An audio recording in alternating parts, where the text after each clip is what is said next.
पहला फसह पर्व इब्रानियों द्वारा लगभग 3500 साल पहले नीसान माह के 14वें दिन मनाया गया था। उस अवसर पर परमेश्वर ने इब्रानी लोगों के सभी परिवारों को एक नर मेमना या बकरा का शावक चुनने का निर्देश दिया जो 1 वर्ष का हो और दोष रहित हो। परिवार के प्रत्येक मुखिया को दोपहर तक मेमने की बलि देनी थी और इस बात का ध्यान रखना था कि उसकी कोई हड्डी न टूटे। उन्हें अपने घर के मुख्य प्रवेश द्वार के दोनों ओर और ऊपर थोड़ा सा खून लगाना था और मेमने को आग पर भूनकर उसी रात अखमीरी रोटी तथा कड़वी जड़ी बूटियों के साथ खाना था।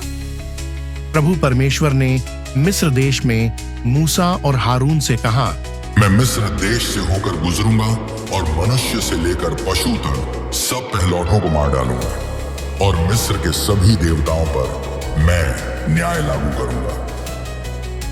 खून एक संकेत होगा। जब मैं तुम्हारी घरों की चौखटों पर खून देखूंगा तब मैं तुम्हारे पास से चला जाऊंगा और नाश करने वाले को तुम्हारे पहलौठे का कत्ल नहीं करने दूंगा।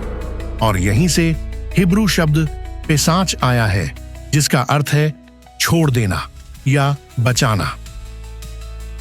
यह मिस्र की 10 विपत्तियों में से अंतिम विपत्ति थी। जिस प्रकार फिरौन ने इब्रानियों के कई बच्चों की जान ली थी, उसी प्रकार परमेश्वर के विध्वंसक ने फिरौन के बेटे सहित मिस्र देश के सभी पहलौठों की जान ले ली। आखिर फिरौन ने हार मान ली और लोगों को मिस्र देश से जाने दिया। तब से इब्रानियों ने हर साल फसह का पर्व मनाया है और उस रात परमेश्वर के दिए उद्धार को याद किया है और बताया है कि किस प्रकार उसने अपने मजबूत हाथ से उन्हें मिस्र की गुलामी से मुक्त कराया था। नया नियम मनुष्यों द्वारा अर्पित इस मूल पास्का मेमने और स्वयं परमेश्वर द्वारा अर्पित परिपूर्ण पास्का मेमने यीशु मसीह के बीच संबंध स्थापित करता है। कुरिन्थियों के नाम पहला पत्र 5:7। भविष्यवक्ता यूहन्ना बपतिस्मा देने वाले ने यीशु को परमेश्वर के मेमने यूहन्ना 1:29 के रूप में पहचाना। प्रेरित पतरस दोष रहित मेमने निर्गमन 12:5 को मसीह के साथ जोड़ता है जिसे वह दोष रहित और निष्कलंक मेमना कहता है। पतरस का पहला पत्र 1:19।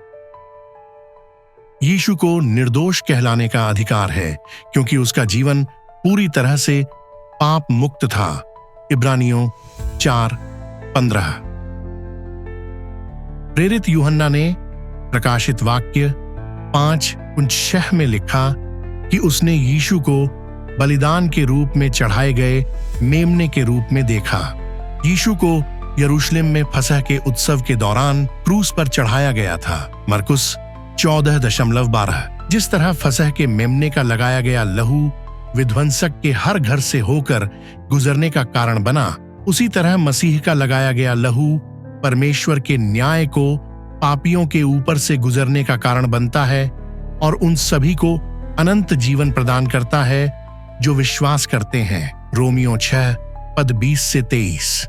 जिस प्रकार प्रथम फसह ने इब्रानियों को मिस्र की गुलामी से मुक्ति दिलाई थी, उसी प्रकार मसीह की मृत्यु पाप की गुलामी से हमारी मुक्ति का प्रतीक है। रोमियो 8:1 और 2। जिस प्रकार पहला फसह इब्रानियों द्वारा प्रतिवर्ष मनाया जाने वाला पर्व था, उसी प्रकार आज हमें प्रभु का भोज के माध्यम से मसीह की मृत्यु और उसके साथ घनिष्ठता को याद कराया जाता है जब तक कि वह वापस नहीं लौटता। कुरिन्थियों को लिखा गया पहला पत्र 11:24-26। बाइबल पत्रस के प्रथम पत्र अध्याय 1:20 और 21 में कहती है कि यीशु की बलिदानमय मृत्यु के माध्यम से संसार को बचाने की परमेश्वर की योजना सृष्टि से पहले से ही अस्तित्व में थी, लेकिन वह केवल सही समय पर प्रकट हुआ ताकि उसके जरिए लोग मृत्यु से बच सकें और इस प्रकार उसके साथ पिता के घर में अनंत जीवन जी सकें।